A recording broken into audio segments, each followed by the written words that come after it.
Hello bachcho, let's discuss this question. Solute potential of a solution is always A equal to 0, B greater than 0, C less than 0 या D between 0 to 1.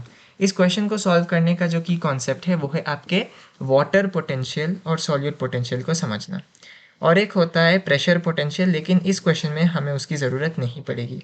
Water potential होता है Sai W, हम इसको ऐसे denote करते हैं। Water potential को हम ऐसे ही समझ सकते हैं, पोटेंशियल एनर्जी ऑफ वाटर, ऐसे आप समझ लीजिए, पोटेंशियल एनर्जी ऑफ वाटर एक गिवन सैंपल में, इन अ गिवन सैंपल। अभी फॉर एग्जांपल आप समझ लीजिए कि मेरे पास ये कंटेनर है और उसके अंदर सिर्फ पानी है, इसमें सिर्फ पानी है। तो पानी की मात्रा जो अबंडेंस परसेंटेज होती है उसमें ज़्यादा है, तो हम कह सकते हैं कि इसकी पोटेंशियल एनर्जी हाई है, पानी की पोटेंशियल एनर्जी हाई है, ऐसा आप समझ लीजिए। अब मैंने क्या किया, इसमें मैंने नमक ऐड कर दिया, तो नमक ऐड करने के कारण आप अभी समझ जाएंगे कि इसमें अभी पानी भी है, इसमें अभी नमक भी है। तो अब क्या होगा, पानी पहले बहुत मतलब उसके पास बहुत फ्रीडम थी कि वो इधर उधर जा सकता है, उसकी मात्रा, उसकी परसेंटेज ज़्यादा थी। लेकिन जब मैंने सॉल्ट ऐड कर दिया, कुछ परसेंटेज सॉल्ट ले लेगा, तो बाकी की परसेंटेज पानी क्या होगा।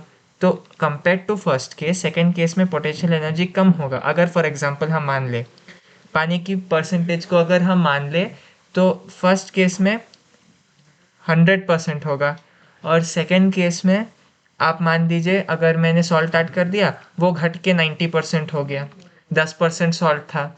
तो आप क्लियरली देख सकते हैं कि पोटेंशियल एनर्जी घटी है क्योंकि पानी की परसेंटेज घट गई है। तो आप ऐसा समझ लीजिए। दूसरा क्या होता है, ये जो अमाउंट घटा है ना, 100 से जो 90 हुआ है, उसको ही मेजर करने का एक तरीका होता है सॉल्यूट पोटेंशियल। क्योंकि सॉल्यूट ऐड करने पर पानी की जो पोटेंशियल एनर्जी थी, ऐसा लग गया कि वो घट गई, तो इसीलिए जो सॉल्यूट पोटेंशियल है वो इसी चीज़ का मेजरमेंट होता है। Extent of reduction of water potential, extent of reduction of water potential when a solute is added,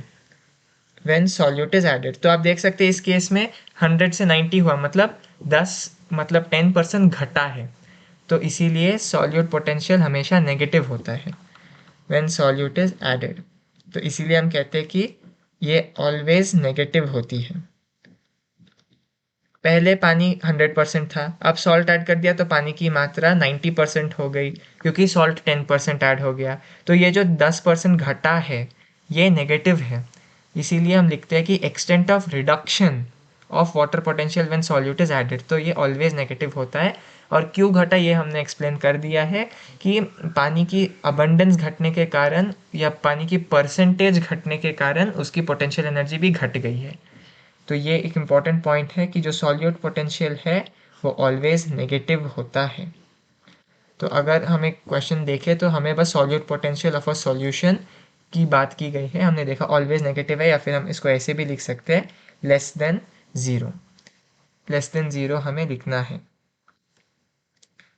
अगर हम क्वेश्चन के अकॉर्डिंग चले तो कुछ इस तरह दिखना चाहिए, लेस देन ज़ीरो। तो a इज इक्वल टू 0 गलत, b ग्रेटर देन 0 गलत, c लेस देन 0 ठीक है, d बिटवीन 0 to 1 ये भी गलत। So the correct option to this question is option c। Hope you have understood it well. All the best.